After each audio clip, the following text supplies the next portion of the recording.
इस इंडस्ट्री की पूरी लड़ाई ही इसी बात पर है कि सारे आर्किटेक्ट्स अब क्यों बिम मॉडलर की तरफ जाते जा रहे हैं और बिम इंडस्ट्री में जा रहे हैं। क्यों एक आर्किटेक्ट की सैलरी अब सिर्फ एक 30,000 के बीच में अटक के रह गई है और मजाक बन के रह गया है, वहीं पर एक बिम मॉडलर की जो सैलरी है वो 2-2 लाख तक पहुंच जा रही है।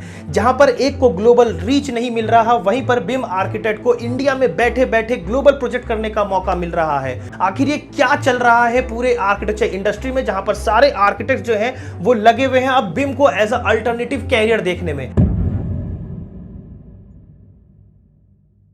सैलरी यही एक सबसे क्रूशियल फैक्टर है जहां पर आपके माइंड में एक सेकंड थॉट आता है कि क्या मैं किसी गलत इंडस्ट्री में हूं या फिर किसी गलत जॉब रोल में हूं जहां पर मेरी सैलरी इतनी कम है या फिर ग्रोथ देखने को नहीं मिल रहा मेरे को सैलरी के अंदर। एंड इन रियलिटी ये सेकंड थॉट आना एक वैलिड रीजन भी बनाता है, क्योंकि 5 साल का जब आप एक लॉन्ग ड्यूरेशन का कोर्स करते हो बीआर्क का, तो आपको सैलरी सिर्फ देखने को मिलती है एज अ फ्रेशर 18,000 से लेकर 25,000 तक। हमारी फर्म नए आर्किटेक्ट्स को 18 से 25,000 तक ही ऑफर करती है।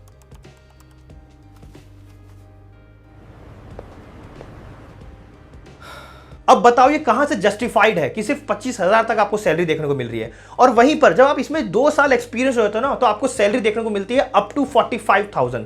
मतलब 2 साल आप एक्सपीरियंस्ड हो गए हो, उसके बाद सिर्फ और सिर्फ आपकी सैलरी बढ़ी है 45 हो। तो इसका मतलब क्या हुआ? इसका मतलब है कि बिगिनिंग भी स्लो है और इसकी ग्रोथ भी स्लो है। लेकिन वहीं पर अगर मैं बिम इंडस्ट्री की बात करूं तो जब आप एक बिम मॉडलर बनते हो या कोऑर्डिनेटर बनते हो तो यहां पर आपको एज अ फ्रेशर सैलरी देखने को मिलती है अप टू 35,000। और ये सारा गेम चेंज हो जाता है कब? जब आप 2 साल एक्सपीरियंस हो जाते हो बिम इंडस्ट्री में, इस एईसी इंडस्ट्री में।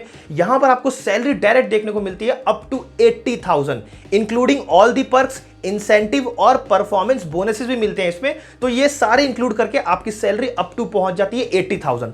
अब बताओ, सैलरी इनिशियली भी ज्यादा है और इसकी ग्रोथ भी ज्यादा है। तो अब क्वेश्चन ये उठता है कि आखिर ये सैलरी ज्यादा है क्यों? तो इसके 2 बड़े मेन रीजन है। सबसे पहला है डिमांड एंड सप्लाई एंड दूसरा है complexity of task. Trust me, market की रियलिटी ये है कि आज आर्किटेक्चर में डिमांड सिर्फ एक है और सप्लाई भर भर के ईयरली बेस पर इंक्रीज होती जा रही है। मतलब डिमांड में कोई ग्रोथ नहीं है, डिमांड वही एक स्टैग्नेंट चल रही है, लेकिन सप्लाई बढ़ती जा रही है। और इसके एग्जैक्ट अपोजिट है बिम। बिम की डिमांड इंक्रीज होती जा रही है डे बाय डे और सप्लाई अभी भी स्टैग्नेंट है। इसलिए यहां पर आपको सैलरी प्रीमियम देखने को मिलती है और ग्रोथ भी डबल देखने को मिलता है, जो कि मैंने आपसे कहा कि 2 साल के बाद डायरेक्ट अप टू 80,000 तक आपकी सैलरी पहुंच जाती है। तो जस्टिफाइड भी करता है ये रोल, क्योंकि डिमांड एंड सप्लाई सबसे बड़ा रोल प्ले करता है यहां पर। और इसी में सेकंड सबसे बड़ा रीजन है कॉम्प्लेक्सिटी ऑफ टास्क। देखो, आर्किटेक्चर की रियलिटी ये है कि जो आज आर्किटेक्ट काम कर रहे हैं ना मार्केट में, वो एक 3D मॉडलर का काम कर रहे हैं या फिर एक ड्राफ्टमैन का काम कर रहे हैं। मतलब एक ड्राफ्टर भी उसको काम कर सकता है या 3D मॉडलर का भी।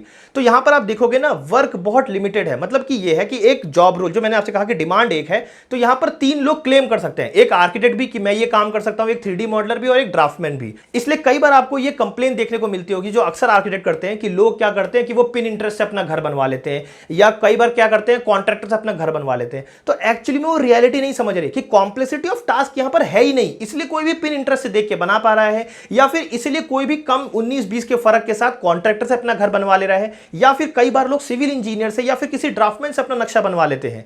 तो ये रियलिटी है, ये आपको एक्चुअल रियलिटी बता रहा हूं। लेकिन वहीं पर बिम इंडस्ट्री में कॉम्प्लेक्सिटी ऑफ टास्क आपको देखने को मिलेगा। मतलब आपको कंप्लीट बिम का वर्क फ्लो समझना पड़ता है। ये कोई एक पर्टिकुलर सॉफ्टवेयर नहीं है जो आपने रेविट सीख लिया या कोई एक नेविश वर्क सीख लिया और आपका काम निकल जाएगा। ये कंप्लीट एक कोलैबोरेटिव नेचर है, जो कंप्लीट एक इकोसिस्टम, वर्क फ्लो का इकोसिस्टम आपको समझना पड़ता है। और यही समझने के बाद आपकी जो कॉम्प्लेक्सिटी होती है, इसलिए आपको प्रीमियम सेगमेंट की सैलरीज देखने को मिलती है। लेकिन एक सेकंड, ये स्किल्स आप सीखोगे कहां से जहां पे आपको कंप्लीट वर्कफ्लो सिखाया जाए इकोसिस्टम के साथ? तो यहां पर मैं आपको एक प्लेटफॉर्म रिकमेंड करना चाहूंगा, नोवेटर। इनका एक फ्लैगशिप प्रोग्राम है BIM professional programme.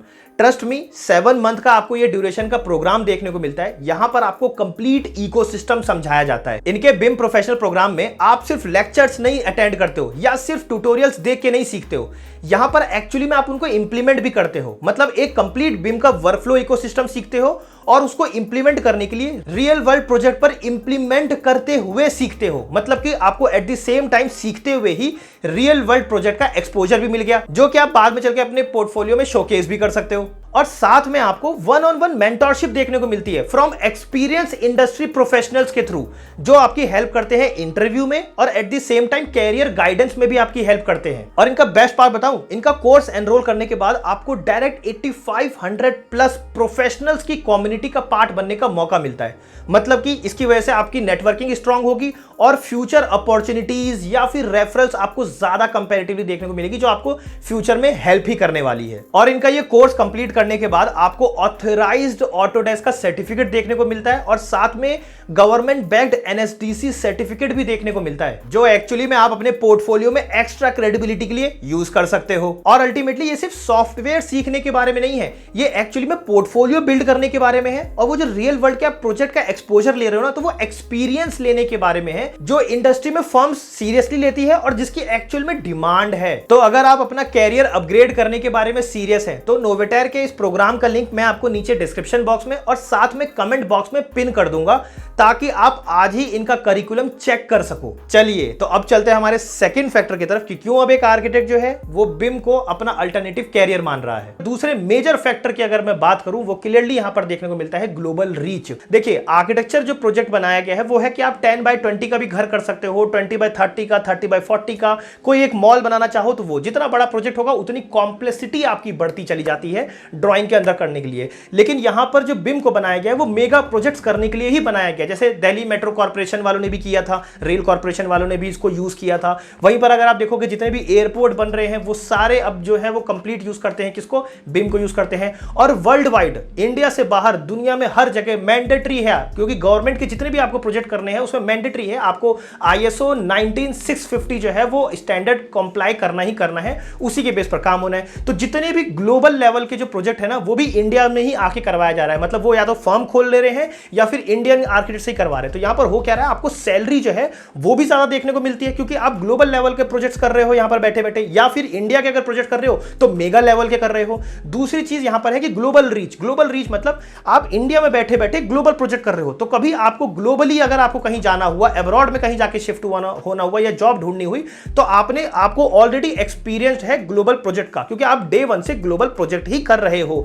Mega project ही कर रहे हो। तो आप उस कंट्री में बहुत इजीली जा सकते हो, आपको एक ग्लोबल अपॉर्चुनिटी देखने को मिलती है। साथ में मेगा प्रोजेक्ट मतलब स्कोप ऑफ जो प्रोजेक्ट होता है, लेवल जो होते हैं, स्केल ऑफ प्रोजेक्ट जो है वो कंप्लीट बड़ा देखने को मिलता है सेक्टर। तो ये एक मेजर डिफरेंस जो है वो क्रिएट करता ही करता है। तीसरा और मोस्ट इंपॉर्टेंट जो मैंने पहले पार्ट में भी कहा था, वो है साइट वर्क टॉक्सिसिटी या फिर एनवायरमेंट को देखना। मतलब आप क्लियरली देखोगे, जहां पर एक आर्किटेक्ट अगर आर्किटेक्चर फर्म में अगर आप देखोगे तो एक आर्किटेक्ट ड्राइंग बना रहा है, उसके जूनियर लेवल का बंदा जो है वो उसकी ड्राफ्टिंग कर रहा है, उसके बाद कोई उसको चेक कर रहा है, कोई दूसरा इंसान स्ट्रक्चर इंजीनियर जो है वो किसी दूसरे ऑटोकैड फाइल पे काम कर रहा है उसी को रेफरेंस लेते हुए, कोई तीसरा इंसान जो MEP है, मैकेनिकल इंजीनियर या मैकेनिकल या फिर प्लम्बिंग को ले लो आप, या HVAC वाले को ले लो या इलेक्ट्रिकल वाले को ले लो, वो किसी तीसरे ऑटोकैड पे इसी को रेफरेंस लेते हुए काम कर रहा है। क्या हो अगर ये ड्राइंग अपडेट हो जाए और इन तक पहुंचे ही नहीं? क्या हो अगर इन्होंने अपडेटेड ड्राइंग दे रखी और इसने अपडेट ही नहीं किया? ये सारी गलती कहां पता चलती है आर्किटेक्चर, पता है? साइट पर। साइट पर क्या होता है, या तो सीनियर जूनियर को डांट रहा है, या कॉन्ट्रैक्टर आर्किटेक्ट को सुना रहा है, या आर्किटेक्ट MEP वाले को बोल रहा है, या MEP वाला स्ट्रक्चर वाले को बोल रहा है कि आपने हमें बताया नहीं, हमारे पास नई फाइल नहीं है। साइट पर आकर ये गलती पता चल रही है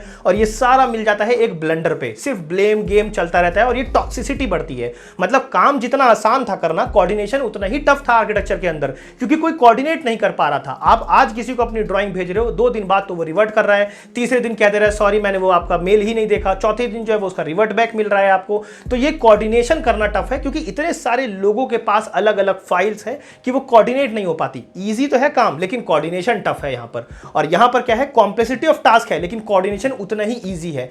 आप ये समझो कि जो साइट पर बनने वाला है, एग्जीक्यूट होने वाला है, उसका एग्जैक्ट 100% सिमिलर ड्राइंग जो है, मतलब सिमिलर मॉडल जो है, एग्जैक्टली वो डिजिटल प्रेजेंस में आ चुकी है। उसकी एक एक वायर की डिटेलिंग उसके अंदर बनी हुई है, एक एक वायर की ड्राइंग है, HVAC की ड्राइंग है, और वो भी 3D में बना हुआ है। इवन ये तक पता चल रहा है कि बिम से कहीं HVAC क्लैश तो नहीं कर रहा, कोई डक्ट पाइप क्लैश तो नहीं कर रहा। ये तक पता चल रहा है कि वायर की कंपनी कौन सी, कौन सा वेंडर उसको आके लगाने वाला है, कौन सी कंपनी का लगेगा, कितने साल की उसकी एक्सपायरी होने वाली है, वारंटी कब तक रहेगी, ये तक है। लिफ्ट अगर लग रहा है तो लिफ्ट कब कितने साल में मेंटेनेंस मांगता है, वो तक उसके अंदर लिखा हुआ है। इसी का नाम तो है बिम, बिल्डिंग इंफॉर्मेशन मॉडलिंग। मतलब बिल्डिंग की इंफॉर्मेशन उस मॉडलिंग के अंदर होना, इसी का नाम बिम है। तो यहां पर कॉम्प्लेक्सिटी ऑफ टास्क तो है, लेकिन work execution, work environment environment और इतना स्टैंडर्ड प्रोसेस में चलता है कि आपस में कोई कोऑर्डिनेशन उतना ज्यादा नहीं बिगड़ता, और जो है एनवायरमेंट बहुत अच्छा है कंपैरेटिवली टू आर्किटेक्चर से। तो ये सारे मेजर रीजन की वजह से आपको आज की डेट में देखने को मिलेगा कि एक आर्किटेक्ट बिम मॉडल बनता जा रहा है। तो अगर आपका भी ट्रस्टेबिलिटी फैक्टर इंक्रीज हो गया और आपको भी अगर बिम सीखना है और कंप्लीट बिम की नॉलेज लेनी है इकोसिस्टम के साथ, देन डेफिनेटली आप नोवेटायर को कंसीडर करो। और मैं आपको नीचे कमेंट बॉक्स में पिन कर रहा हूं इनके प्रोग्राम का लिंक, और साथ में डिस्क्रिप्शन बॉक्स में भी आपको देखने को मिल जाएगा।